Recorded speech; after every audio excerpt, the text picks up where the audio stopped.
Today our topic is equations of motion.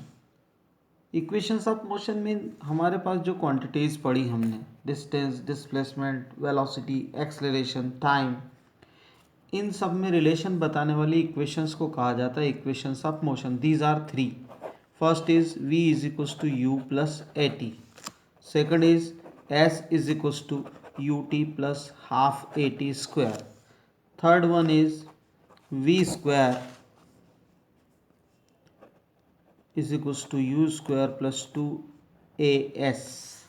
These are the three equations of motion. ठीक. अब we will derive these equations of motion one by one.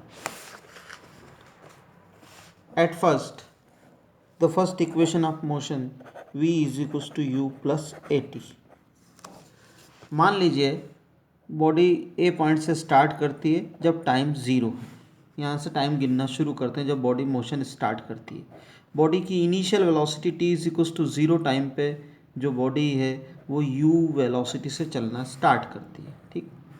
जब body B point पर पहुंचती है after T interval of time तो body की final velocity हो जाती है वी और वेलोसिटी चेंज हो रही है तो बॉडी में एक्सेलरेशन आता है ए से बी तक बॉडी ने जो डिस्टेंस ट्रेवल की टी टाइम में दैट इज स्मॉल एस. तो these are the quantities. Initial velocity is u, final velocity v, acceleration a, time t and distance travel in t time is s, small s. इनमें जो relation आएगा उसे कहते हैं equations of motion. जिससे first equation of motion v is equals to you plus A t derive करना है. तो हम यहाँ कहेंगे कि since let initial velocity is u, after t time final velocity become v, acceleration in the body is n, distance travel is s. Then since definition of acceleration is acceleration a is equals to change in velocity upon time interval. Okay, so here acceleration a is equals to change in velocity mean final velocity minus initial velocity, that is v minus u upon time interval t. अब हमको ये first equation लाना है, इसके according हम इसको adjust कर लेंगे. a is equals to this much, so you can write a into t cross multiply कर दिया is equals to v minus u और v is equals to u plus A t. This is our first equation of motion. बहुत simple, ये आती है exam में, डेरिव करने को इम्पॉर्टेंट रहती है. Second equation of motion. Second equation of motion is s is equals to U T plus half A T square. अब इसको हमको डेरिव करना है. तो अब यहाँ देखिए कि बॉडी ने टी टाइम में एस डिस्टेंस ट्रेवल करी, एक्सेलरेशन ए था लेकिन velocity is not constant in T time. Initial velocity is you and final velocity is T V. ठीक है. तो हम यहाँ कहेंगे कि सिंस एक फार्मूला यूज़ करेंगे. वैसे हम जानते हैं कि velocity is equals to distance upon time होता तो डिस्टेंस हो जाएगा वेलोसिटी इनटू टाइम. लेकिन यहाँ पर बॉडी की दो वेलोसिटी है u और v, u initial v final. तो अब हम डिस्टेंस ट्रेवल s को कैसे कैलकुलेट करेंगे अगर वेरिएबल वेलोसिटी है. तो हम कहेंगे सिंस डिस्टेंस ट्रेवल्ड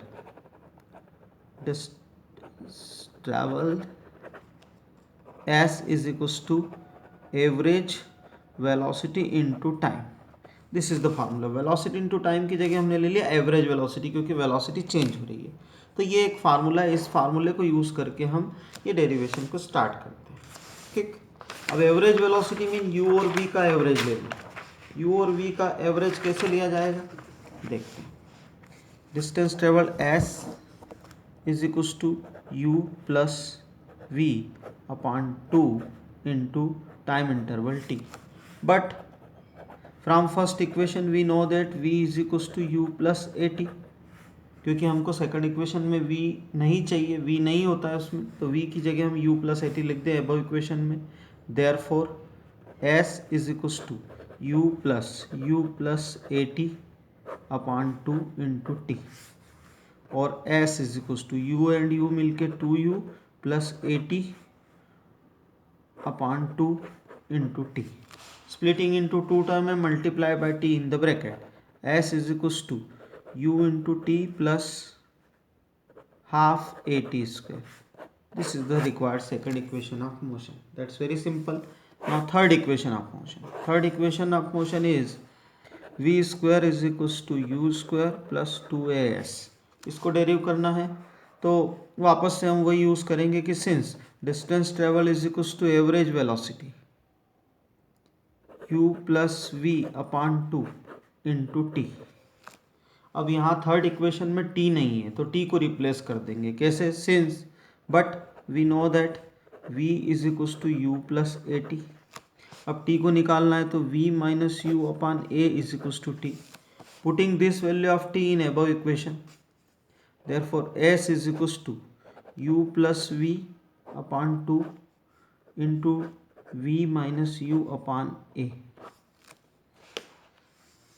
अब यहाँ देखिए न्यूमरेटर में a प्लस बी और a माइनस बी, तो ऊपर हो जाएगा a square minus b square और नीचे हो जाएगा 2a डिनोमिनेटर में. तो you can write s is equals to v square minus u square upon 2a. अब क्रॉस मल्टीप्लाई कर दीजिए इसको, तो 2as is equals to v square minus u square और v square is equals to you square plus 2as which is required third equation of motion. ये तीसरी equation आपकी आ गई जो आपको डेरिव करना था. ये तीन इक्वेशंस ऑफ मोशन बहुत इंपॉर्टेंट रहती हैं, हम बहुत जगह इनको यूज़ करते हैं. ठीक है, अब एक छोटा सा टॉपिक और लेंगे, acceleration due to gravity. Acceleration due to gravity that is small जी.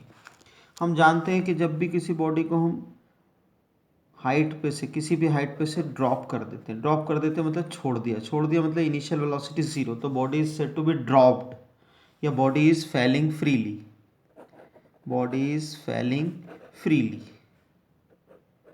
यानी कि free fall of body, freely falling body ऐसा भी कहा जाता है. ठीक है, तो जब किसी बॉडी को हमने ऊपर किसी हाइट पे ले जाके छोड़ दिया, कोई फेंका नहीं, इन्हें इनिशियल वेलोसिटी नहीं दी, केवल उसको छोड़ दिया, तो इनिशियल वेलोसिटी 0, तो बॉडी हम हमेशा देखते हैं कि डाउनवर्ड ही मूव होती है, वर्टिकली डाउनवर्ड डायरेक्शन में जाती है. क्यों?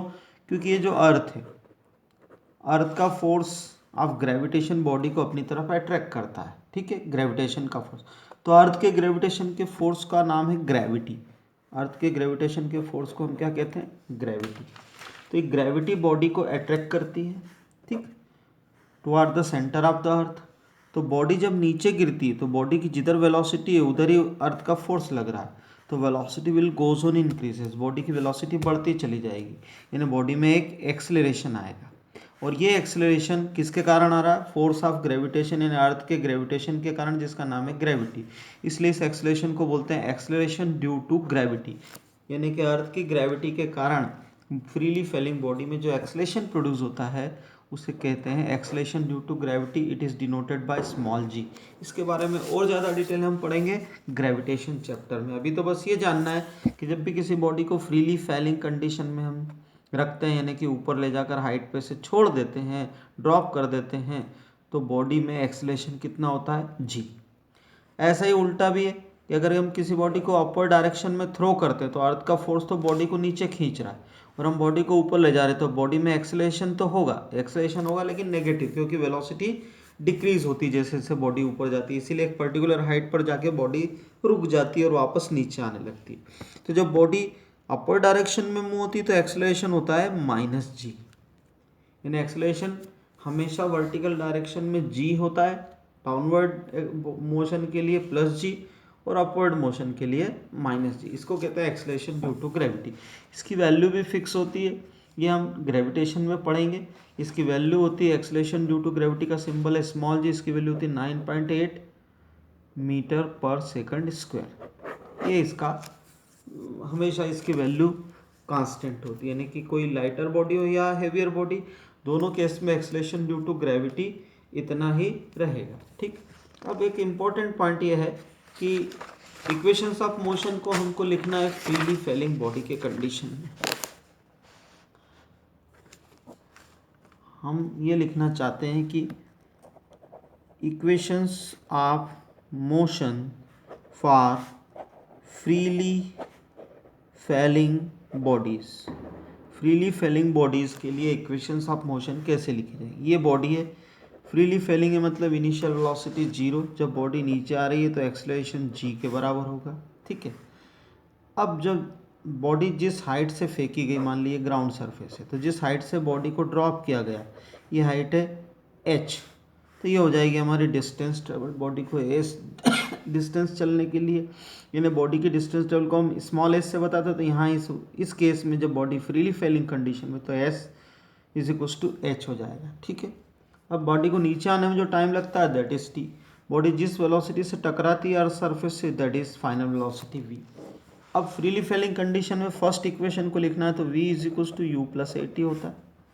यहाँ पर u 0 हो जाएगा, a g के बराबर हो जाएगा, तो इक्वेशन आ जाएगी v is equals to 0 plus G into T, या v is equals to G T. This is the equation of motion for freely falling body, first equation. Second equation लिखना है तो होती है s is equals to U T plus half A T square. अब देखिए U T plus half A T square में यहाँ पर s की जगह तो h आ जाएगा, u 0 into T plus half G T square, that is h is equals to half G T square. ये सेकंड इक्वेशन ऑफ मोशन हो गई।